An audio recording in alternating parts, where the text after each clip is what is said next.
शेर राजा अपने सलाहकार पोपट तोते के साथ जंगल में टहल रहा था कि तभी अचानक झाड़ियों से एक खूंखार शेर निकलकर शेर राजा के सामने आकर खड़ा होकर बोला, ना जाने मैं कब से इस मौके की तलाश में था मूर्ख शेर, आज मौका मिल गया।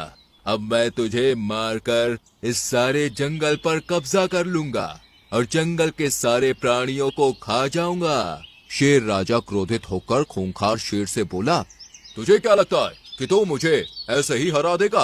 अरे मुझे हराना इतना आसान काम नहीं है। शेर राजा की बात सुनकर खूंखार शेर हंसने लगा। तभी झाड़ियों से दो भेड़िए निकलकर खूंखार शेर के बगल में खड़े हो गए।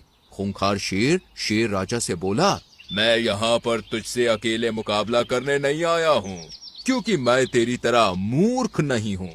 अरे मेरे साथ साथ मेरे ये दो वफादार भेड़िए भी हैं जो तुझे चीर फाड़ कर रख देंगे।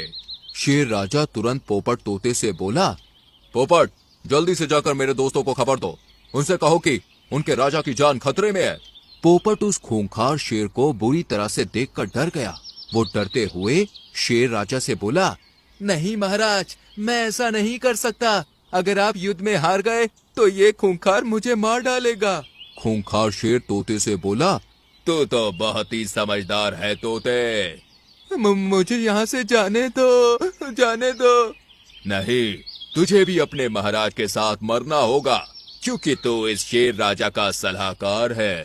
अरे मैं कोई सलाहकार नहीं हूँ, मैं तो एक आजाद पक्षी हूँ जो जंगलों में घूमता रहता हूँ। जहाँ भी मुझे कोई ताकतवर दिखता है मैं तो बस उसकी तारीफें करता हूँ, उसके साथ हो जाता हूँ। आप अगर शेर राजा को हरा देंगे तो मैं आपकी तरफ हो जाऊंगा।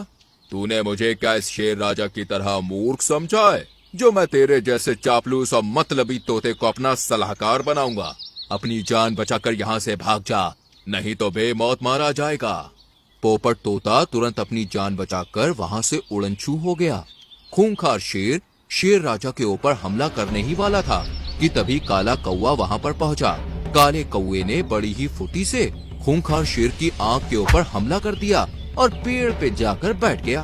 खूंखार शेर बुरी तरह से तिलमिला कर रह गया और गुस्से से बोला, मुझे कुछ दिखाई नहीं दे रहा, किस बेवकूफ ने मेरी आंखों पर हमला किया?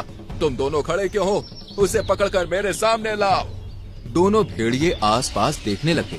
तभी फिर से काले कौवे ने भेड़िए के ऊपर हमला कर दिया और वहाँ से भागने लगा। ये देखकर दोनों भेड़िए उसके पीछे भागने लगे। काला कौवा दोनों भेड़ियों को जंगल में बहुत दूर ले गया।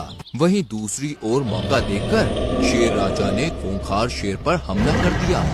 खूंखार शेर को कुछ भी दिखाई नहीं दे रहा था। थोड़ी ही देर में शेर राजा ने खूंखार शेर को मार दिया। थक हार कर दोनों भेड़िए जैसे ही खूंखार शेर के पास आते हैं तो देखते हैं कि खूंखार शेर तो मरा पड़ा है। ये देखकर दोनों बहुत डर जाते हैं और दुम दबाकर वहाँ से भाग जाते हैं। तभी वहाँ पर काला कौवा शेर राजा की मदद करने के लिए मीनू मौसी, रानू चिड़िया और अपने दोस्तों को लेकर आ जाता है। मुझे क्षमा कर दो मेरे सलाहकार दोस्त, इसका मतलब तुम बिल्कुल सही कह रहे थे। खूंखार शेर काफी समय से जंगल पर मुझ पर नजर रख रहा था और मैंने तुम पर विश्वास नहीं किया। और तो और मैंने तुम्हें पोपट की बातों में आकर बुरा भला भी बोला और तुम्हें सलाहकार के पद से हटा दिया। इतना बोलकर शेर राजा रानू चिड़िया और मीनू मौसी की ओर देखकर बोला, मुझे क्षमा कर दो रानू और मीनू, मैंने तुम्हें भी बहुत अपमानित किया है। महाराज, मैंने आपसे बोला था ना कि मुसीबत पड़ने पर अपने ही काम आते हैं। आप स्वयं देखिए कि आपका पोपट आपको अकेला छोड़कर भाग गया, मगर वही काला कौवा आपकी जान बचाने के लिए डटा रहा। मैं बहुत शर्मिंदा हूँ मेरे सलाहकार दोस्तों।